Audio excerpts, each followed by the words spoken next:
मृत्यु के पश्चात आत्मा की प्रकृति का वर्णन नहीं किया जा सकता, न ही इस बात की अनुमति है कि इसके संपूर्ण स्वरूप को मनुष्य के समक्ष उद्घाटित किया जाए। प्रभु के पैगंबर और संदेशवाहक मानवजाति के मार्गदर्शन के लिए समय समय पर भेजे जाते रहे हैं।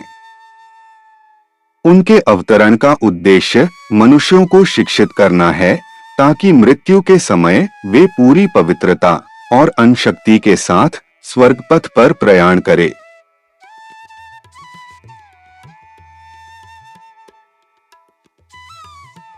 बहाउल्लाह इस पवित्र वचन में हमें बताते हैं कि मृत्यु के बाद आत्मा की वास्तविक अवस्था और उसकी महानता इतनी विशाल है कि उसे शब्दों में पूरी तरह व्यक्त नहीं किया जा सकता। मानव बुद्धि और कल्पना उसकी संपूर्ण सच्चाई को समझने में सक्षम नहीं है। बहाई शिक्षाओं के अनुसार मृत्यु जीवन का अंत नहीं, बल्कि एक नए और उच्चतर आध्यात्मिक जीवन की शुरुआत है। जिस प्रकार गर्भ में पल रहा शिशु जन्म के बाद के संसार की पूर्ण कल्पना नहीं कर सकता, उसी प्रकार हम भी इस भौतिक संसार में रहते हुए अगले संसार की वास्तविकता को पूरी तरह नहीं समझ सकते।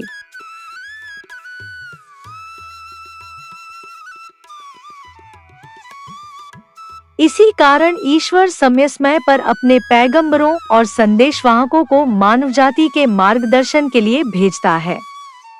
वे हमें आध्यात्मिक गुणों जैसे प्रेम, सत्यनिष्ठा, करुणा, विनम्रता और सेवा का विकास करना सिखाते हैं।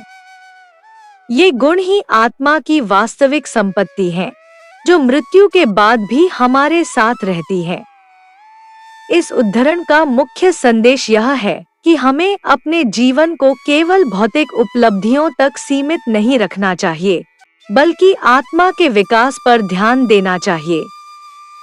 जब मनुष्य ईश्वर के मार्ग पर चलता है और अपने चरित्र को शुद्ध बनाता है, तब वह मृत्यु के समय भय और चिंता से मुक्त होकर पूर्ण पवित्रता और वैराग्य के साथ अपनी अनंत आध्यात्मिक यात्रा पर आगे बढ़ सकता है।